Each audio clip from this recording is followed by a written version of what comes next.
이제 마지막입니다. 그러면 우리 도시 내부 구조에 대해서 살펴봤는데, 그러면 이런 도시 내부 구조가 왜 이렇게 나뉘어질까에 대해서 우리 한 번쯤은 생각을 해봐야 돼요. 그러면 이러한 도시 내부 구조가 나뉘어지는 원인이 있는데, 그 원인을 크게 세 가지 정도로 분류를 할 수가 있습니다. 세 가지 요소에 의해 가지고 나뉘어진다고 보시면 돼요. 그러면 왜 나뉘어지는가? 그 원인은 무엇인가? 첫 번째, 접근성이란 겁니다. 접근성이란 건 무엇이냐면요, 바로 특정 지역에 도달하기 쉬운 정도를 우리 접근성이라고 부릅니다. 하면 이 접근성은요, 도심 지역에 또는 교통이 편리한 지역일수록 무엇이? 당연히 접근성이 좋겠죠. 그러면 이 접근성이란 건 뭐냐면, 왜 접근성이 중요하냐면요, 주변 지역으로부터 모이기 쉬운 것은, 하면 접근성이 좋은 곳, 주변 지역으로부터 모이기 쉬운 것은 많은 사람들이 모이기 쉬우니까 당연히 어떻게 해서 그 땅의 가치가 높아지겠죠.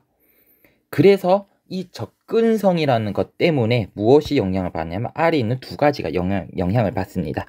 지대라는 개념과 지가라는 개념이 있습니다. 지대라는 개념은 크게 두 가지로 나뉩니다. 의미가 두 가지라고 보면 돼요. 첫 번째, 토지 이용을 통해서 얻을 수 있는 수익을 지대라고 하기도 하고요.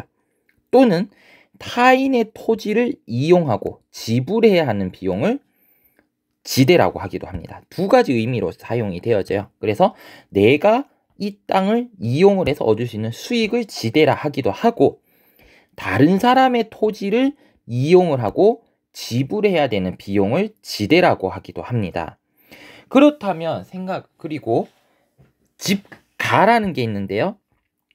집가라는 것은 땅의 가격, 땅의 임대료를 포함한 땅의 가치고요. 얘는 결정적으로 접근성에 의해서 결정이 됩니다. 접근성에 의해서 집가라는 게 결정이 됩니다. 그렇다면 쉽게 얘기하면, 요약을 하자면 요렇게 되겠죠. 무엇이냐?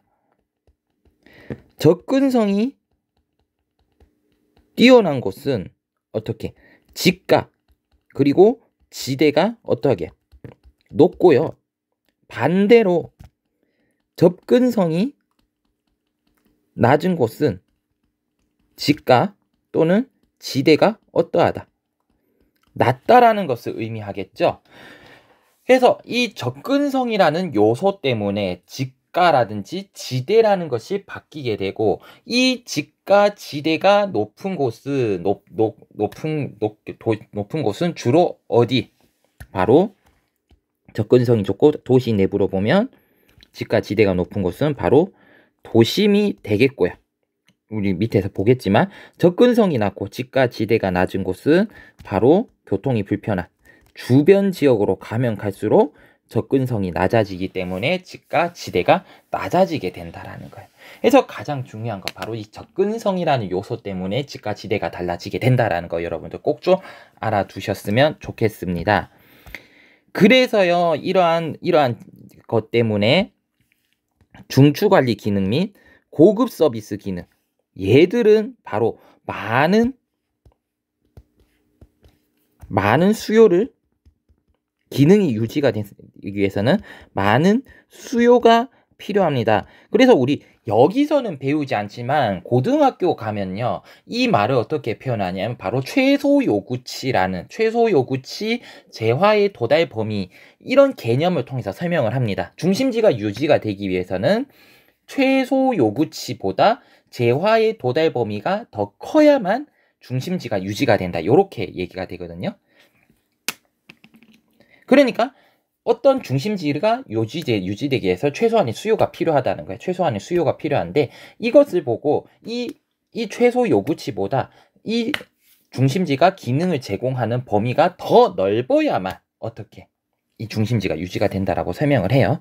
그래서 그건 이제 고등학교 가시면 이제 좀 배울 내용이고요. 그래서 이러한 중추관리 기능 및 고급 서비스 기능은 접근성을 추구합니다. 왜? 많은 수요가 필요하니까 당연히 많은 사람들이 오기 쉬워야겠죠. 그래서 접근성을 추구하면서요, 바로 도심의 집중을 도시의 중심에 집중하려고 합니다. 왜 중심에 집중을 하려고 하느냐?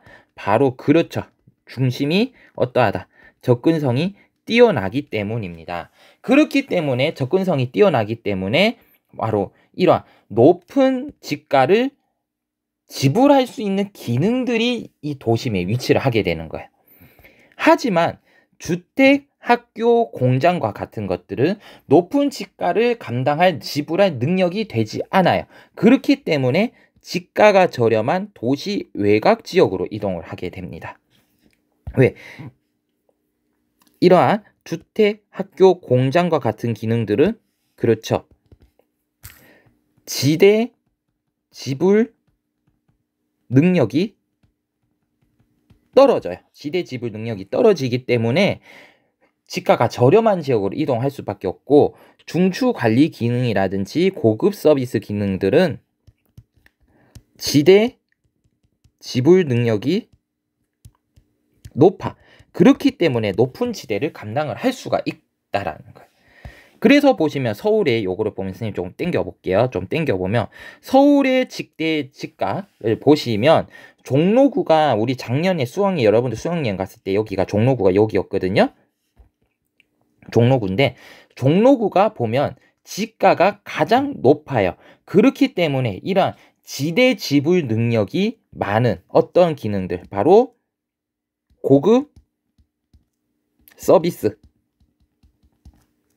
기능들이 여기에 집중을 하게 됩니다. 하면 고급 서비스 기능들이 많기 때문에 여기는 무엇이라고 부를 수 있다? 도심이라고 부를 수가 있고, 지금 이렇게 일자로 영등포구, 구로구 이렇게 바깥으로 나가면 나갈수록 무엇이 떨어진다?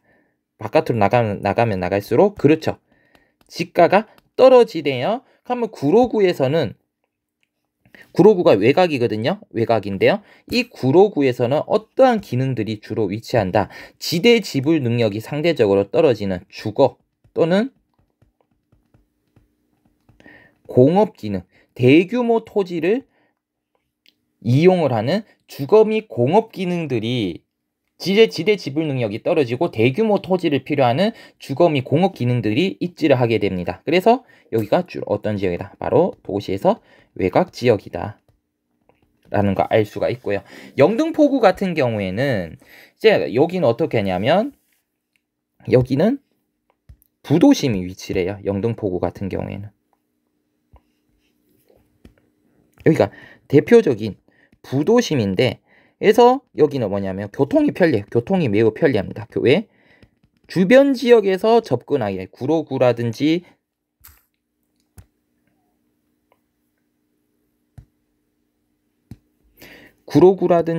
주변 지역에서 접근하기가 매우 편리해요. 교통이 편리하기 때문에 이러한 도심의 기능을 분담을 하는 부도심이 발달되어 있다. 그래서 영등포구, 여기가 여의도 있는 데거든요. 실제로 가보시면 어떠냐면 주거 기능 그리고 업무 상업 기능이 섞여서 나타나는 모습을 보이고 있습니다. 그래서 이러한 주거와 업무 기능, 상업 기능이 섞여서 나타나는 우리 부도심을 이렇게 관찰할 수 있다. 그래서 우리 여기서 선생님이 이야기하는 것은 무엇이냐? 바로 이러한 도시의 기능이, 다양한 기능이 나뉘어진 것은 접근성이라는 요소 때문에 지가가 크게 영향을 받고, 이러한 지가 또는 지대를 지불할 수 있는 능력이 되는 상업 기능들은 어떻게 높은 지가가 형성이 되는 도심에 위치할 수 있지만, 업무 및 상업 기능들은 위치할 수 있지만 대규모 토지를 필요하고 이러한 지대 지불 능력이 상대적으로 떨어지는 주거라든지 공업 기능 같은 경우는 외곽 지역으로 빠져나온다라는 거 여러분들 알아두셨으면 좋겠습니다. 그래서 우리 오늘 수업은 여기까지 하도록 하겠습니다. 그래서 여기까지 하면 우리 중간고사 범위까지도 다 공부를 한 것 같아요. 그래서 여러분들 꼼꼼히 공부해 주시고요. 우리 수업 시간에 선생님이 다시 한번 정리해 드리도록 하겠습니다. 그렇다면 오늘 수업은 여기에서 마치도록 하겠습니다. 모두들 수고하셨습니다.